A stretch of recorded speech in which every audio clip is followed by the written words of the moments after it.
Bismillahirrahmanirrahim. Assalamualaikum warahmatullahi wabarakatuh. Untuk anakku kelas 11 akuntansi, kembali bersama saya di pertemuan yang ketiga ini untuk praktikum pelajaran komputerisasi akuntansi atau MAYOP accounting. Dalam pertemuan ini saya akan menjelaskan langsung dengan praktikum MAYOP-nya untuk perusahaan dagang ya dalam penginputan dalam komputerisasi akuntansi ya. Kalau kemarin kita sudah mempelajari dari pembuatan nama akun, ini adalah nama akun ya. Terus kemarin juga kita sudah menginput neraca dengan hasilnya sampai dengan 0. Kemudian kemarin juga kita sudah menginput data customer dan supplier. Nah, ini yang sudah kita input. Kemudian kemarin juga kita sudah menginput untuk nominal customer dan supplier juga kita sudah input untuk nominalnya. Nah, kemudian juga kita sudah mengisi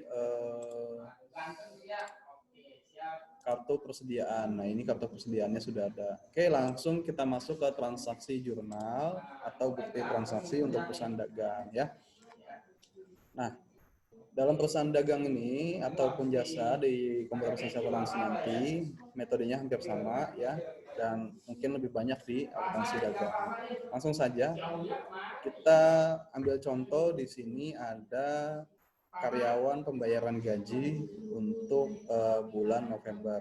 Berarti kita masuk ke dalam banking untuk jurnal pengeluaran kas. Nah, di jurnal pengeluaran kas ada dua metode ya. Ada spend money atau bisa juga dengan purchase dan pay bill. Bedanya apa? Kalau untuk purchase dan pay bill ini untuk pembayaran pelunasan faktur. Kalau banking hanya untuk intern perusahaan seperti pembayaran gaji, telepon, dan listrik. Nah, kalau untuk pembayaran gaji di transaksi pertama ini saya berikan contoh, kita berarti masuk ke dalam banking, spend money. Kalau banking untuk receive money adalah jurnal penerimaan kas. Nah, sekarang kita buka di sini spend money, ya. Nah, kemudian dalam pembayaran jurnal pengeluaran ada dua metode. Bisa menggunakan cash in bank, bisa menggunakan petty cash. Nah, di contoh soal ini yang saya berikan nanti adalah cash in bank. Berarti kita ambil contoh di sini pembayaran melalui cash in bank. Kita klik di sini cash in bank. Ya. Nah, ini pembayaran dari langsung UD Buana atas nama karyawan. Berarti kalau memang nanti yang dituju belum ada, kita membuat baru ya, yaitu karyawan UD Buana. Nah, ini kan yang saya tahu di sini belum ada karyawan UD Buana. Berarti kita invite, kita buat baru karyawan UD Buana ya. Kita buatnya di sini. Nah, di sini kan hanya ada customer dan supplier.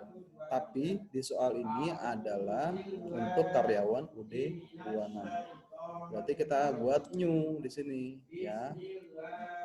Karyawan UD Buana ya. Kemudian alamatnya Jalan, kita kasih contoh Revolusi. Nah, ini adalah Jakarta. Kalau mau mengisi cukup sampai sini nggak apa-apa ya, berarti kita langsung oke. Nah, kalau ini sudah ada, berarti kita tinggal mengklik karyawan UD Buana. Nah, kemudian memonya kita ganti dengan pembayaran gaji. Kalau mau ditulis karyawan UD Buana, itu boleh. Kalau mau ditulis pembayaran gaji, itu juga boleh ya. Berarti kita tulis aja di sini karyawan UD Buana. Nanti keterangannya ada di akun. Ya, saya mengasih dua pilihan, memonya untuk pembayaran gaji atau bisa langsung dengan karyawan UD Buana. Nah, kemudian nomor buktinya adalah BKK 12/1. Kemudian tanggal terjadinya transaksi adalah 1 Desember 2018. Monnya adalah 2.500.000. Nah, kalau memang ini sudah benar, berarti berarti di sini adalah pembayaran gaji ya. Berarti yang di kreditnya apa untuk pembayaran gaji? Berarti di sini kita tulis ini kan untuk pembayaran gaji cash in bank sudah ada ya. Sebentar. Kita cek di sini. Untuk pembayaran gaji.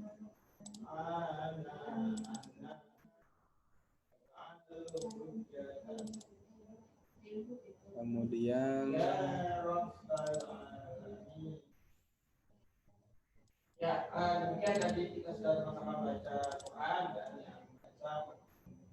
ya, oke, untuk soalnya sudah saya buka di ini. Oke, berarti yang di kreditnya ada, yang di debitnya adalah cash in bank. Ini sudah termasuk akun untuk cash in bank ya. Jadi kita menulis hanya satu akun di sini, tidak perlu dua akun. Berarti yang di debit aja yang kita tulis. Yang kita debit adalah expense payable. Tulis di sini expense payable.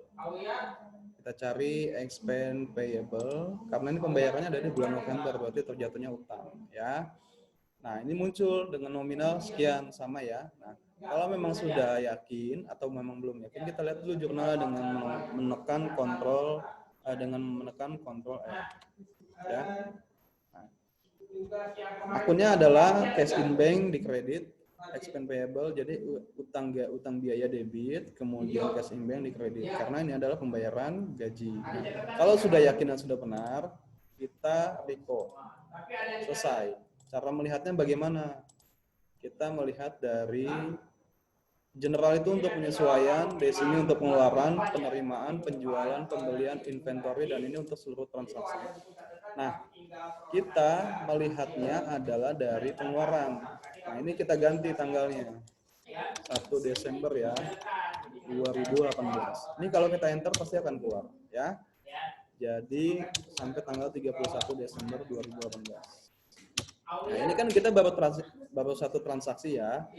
Nah, kemudian saya kasih contoh lagi untuk voucher kas kecil. Voucher kas kecil ini ya untuk pembuatan brosur. Berarti kita masuk pengeluaran kas jatuhnya ya.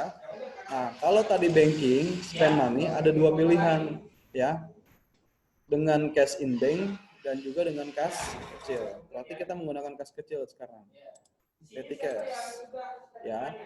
Kemudian dari percetakan kemenangan ya. Nah, karena di sini belum ada, kita buat baru lagi ya. Percetakan kemenangan ya. Kemudian nomor ID-nya kita bisa ditulis atau bisa tidak ditulis juga tidak apa-apa, karena memang ini adalah hanya sekedar tambahan ya. Kemudian alamatnya boleh ditulis Jalan Kaulia Baru nomor 88, contohnya adalah seperti ini, Jakarta. Nah, boleh sampai sini juga nggak apa-apa dan tidak perlu ditulis nomor teleponnya. Langsung saja kita klik OK. Nah, ini sudah muncul nanti percetakan kemenangan ya. Kalau sudah use card. Nah, ini tidak perlu diganti nggak apa-apa. Kalau mau ditulis pembayaran brosur juga di sini tulis. Kalau memang di sini hanya tulis percetakan kemenangan juga tidak apa-apa ya. Kemudian nomor buktinya contoh B12 strip 1. Kemudian tanggalnya adalah 2 Desember 2018. Oke, kemudian berapa nominalnya? 675.000. Enter. Ya. Kalau sudah, berarti yang di debit itu untuk biaya brosur keperluan iklan, ini kas kecil ini petty cash jatuhnya ya, sudah termasuk kredit. Hanya kita menulis satu akun. Pembayaran iklan, brosur iklan berarti advertising expense. Sini sudah otomatis nilai nominalnya dan sini sudah otomatis. Kalau memang belum yakin, kita pastikan melihat jurnalnya di Ctrl R. Nah, advertising expense 675, P3 675 di debit dan kredit. Kalau sudah oke dan klik record. Bagaimana untuk melihat transaksinya? Kita cek di sini. Nah, dia akan muncul 2 transaksi. Ini yang jurnal pengeluaran kas, belum yang penerimaan, penjualan, pembelian, dan lain sebagainya. Oke, kemudian kita masuk lagi di contoh penerimaan kas yang pelunasan faktur, ya. Nah, kalau untuk jurnal penerimaan kas sebagai pelunasan faktur, kita bukan di banking dan receipt money, tapi di sales, kemudian receipt payment, ya, receipt payment. Kemudian kita lihat di sini untuk jurnalnya di sini adalah untuk pembayaran melalui cash in bank, berarti ditulis cash in bank-nya di sini ya. Nah, kemudian setelah itu cari customer-nya atas nama JBLX. Berarti customer JBLX sudah ada, tinggal kita klik di sini. JBLX ya. Nah, di sini sudah ada JBLX. Nah, kemudian nomor buktinya adalah BKM 12 strip 1. Kemudian tanggalnya 3 Desember 2018.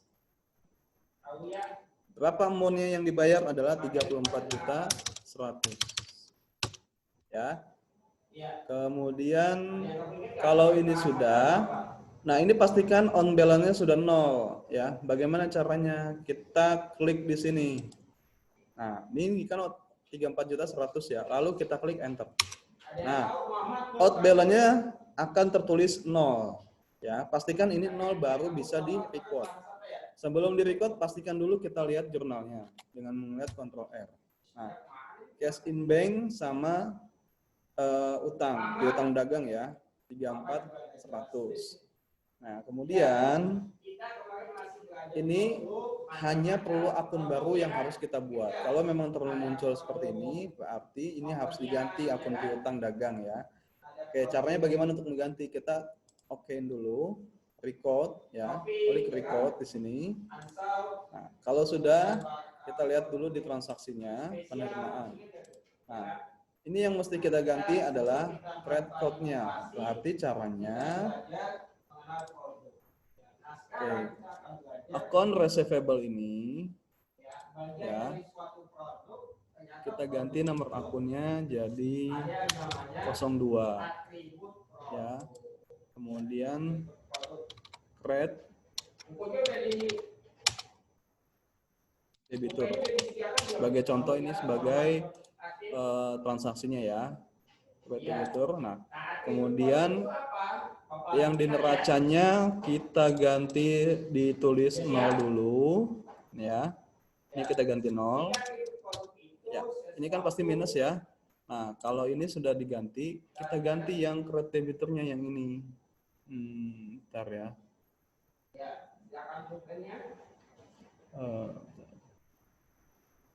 Nah, ini ya. Ini kita ganti menjadi account receivable.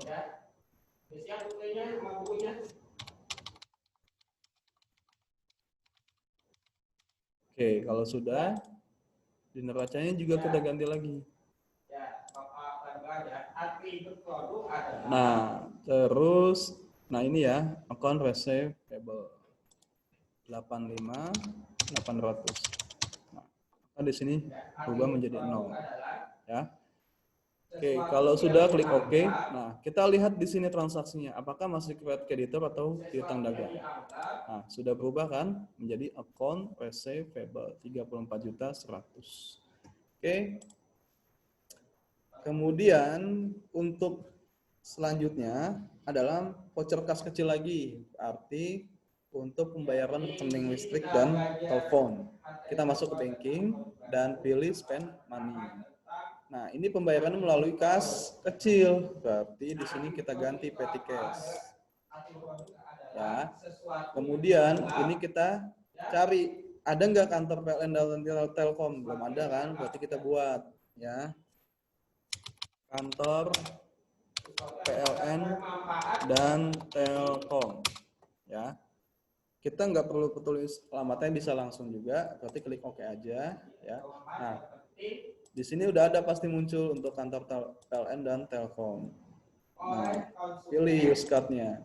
Kemudian di sini juga udah otomatis. Cek nomor buktinya adalah V12-2. Kemudian tanggalnya adalah 4 Desember 2018. Ya. Nomornya nominalnya adalah 975.000. Kalau sudah enter. Nah, ini yang dikredit adalah petty cash-nya. Nah, kemudian yang di debitnya apa? Yang di debitnya adalah beban listrik dan telepon. Berarti telepon dan electricity expense. Cari. Telepon dan electricity expense ada di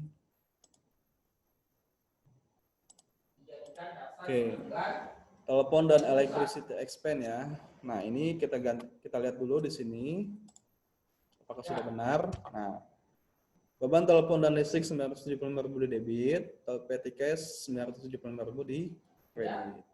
Kalau sudah oke dan record. Untuk melihat transaksinya kita lihat di sini. Berarti sudah ada 3 transaksi.